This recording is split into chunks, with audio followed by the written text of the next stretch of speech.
Hello and welcome back. Today we'll be starting into Module 4, where we'll be talking about rational expressions, rational functions, and rational equations. Let's get started into 4.1. So section 4.1 is all about rational expressions and rational functions. Before we go into any examples, let's talk about some definitions that will be helpful. So first off, we need to understand what a rational number is. A rational number is a number that can be written as a fraction. So specifically, if I had the number 4, the whole number 4, I could put a 1 underneath it and make it into a fraction. I could have something like 2/5. That's a fraction, so that would be a rational number. Or I could even have something like 0.3 with the 3 repeating, because if I change that to a fraction, it would be 1/3. So basically, when you see that word rational, you should be thinking fraction. So we'll be talking about fractions a lot in this module. Let's move on to a rational expression now. It's a ratio of two polynomials where the denominator cannot equal 0. So, for example, I might have something like x plus 3 over y. And we'd also have to say something like y cannot equal 0. Right? Because if y is 0, it will make us divide by 0, which we cannot do. So the denominator cannot equal 0. All right, what about a rational function? So a rational function is a function where both the numerator and denominator are polynomials. And the denominator, again, cannot equal 0. So one of the most common rational functions would be f of x equals 1 over x. We could have something like f of x equals x over x minus 2. Right? So as long as there is a fraction in there and there is a function, that would be a rational function. All right, another thing that we need to make sure is understood is this idea of restricted or excluded values. So those are values that are not part of the domain. Remember, the domain are x values when we're dealing with our graphs. So it is the values that are not part of the domain of the expression. And later we're going to be talking about solving rational equations, and rational equations are kind of like rational expressions, except they start off with an equal sign in them. And there's different things that we can do with them. So it's important to keep in mind the difference between rational expressions and rational equations.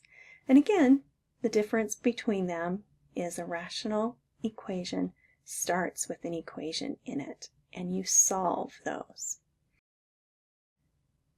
Let's talk about how we find the domain of a rational function. So the domain of a rational function is the set of all real numbers, except for those values that make the denominator 0. So to find the domain of a rational function, we first want to start off by factoring the denominator. Then set the denominator equal to 0. Then solve for x, and that's going to help us find the values that are the excluded values, the ones that will make the denominator 0. And then make sure you list what those excluded values are, and then write the domain. So one thing to keep in mind on this whole module where we're dealing with rational expressions, rational equations, rational functions, you are going to be doing a lot of factoring. All right, we've got the function f of x equals x plus 6 all over x squared minus x minus 6. So to start off here, we need to factor the denominator. Now this one isn't so hard to factor because our leading coefficient is 1.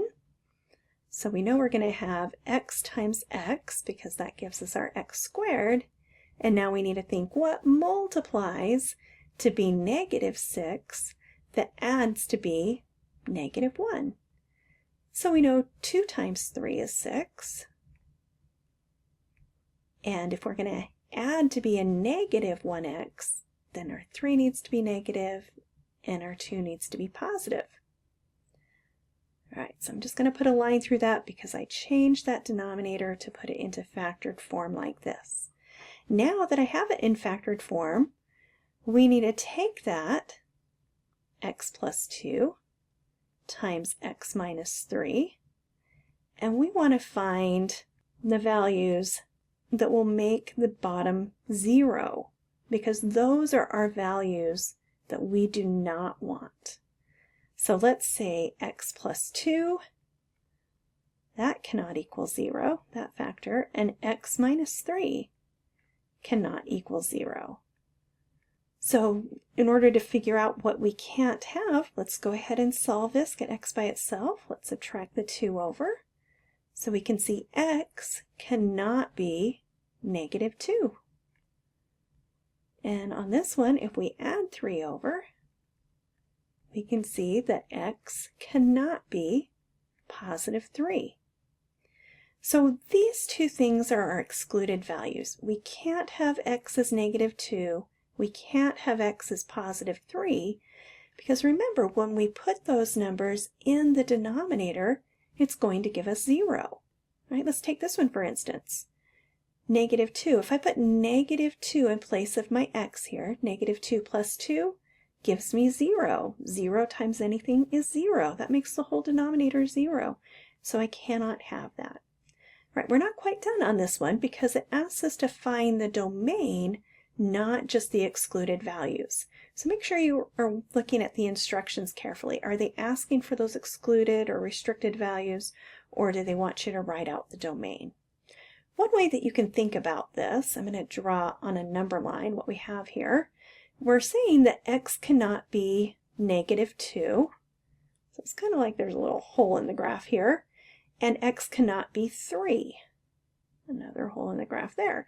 But it can be anything smaller than negative 2. It can be anything between negative 2 and 3.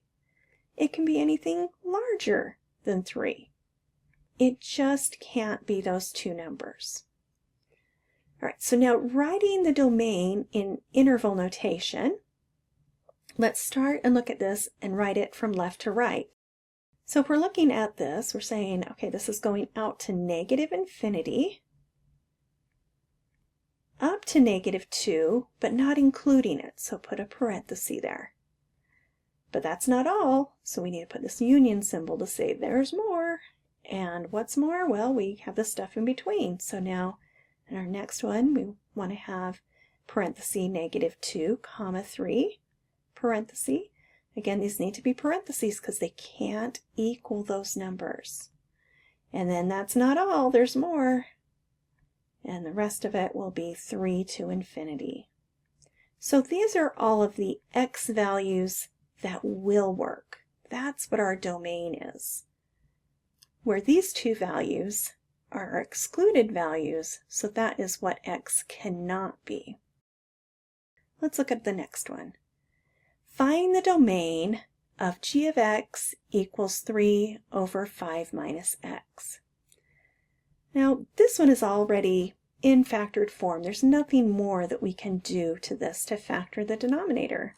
So that makes that a lot easier to solve.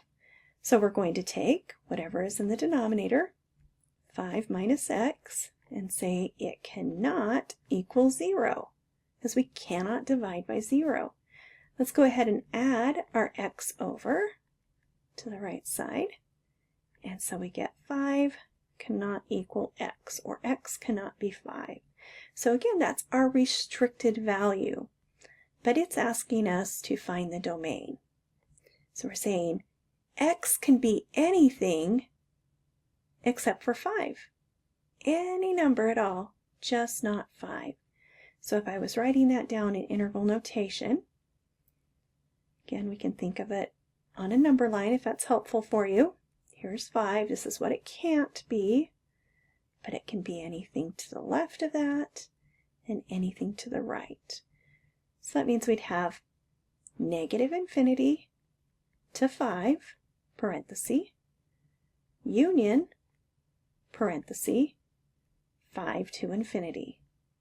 And again, this says all x's, just not 5.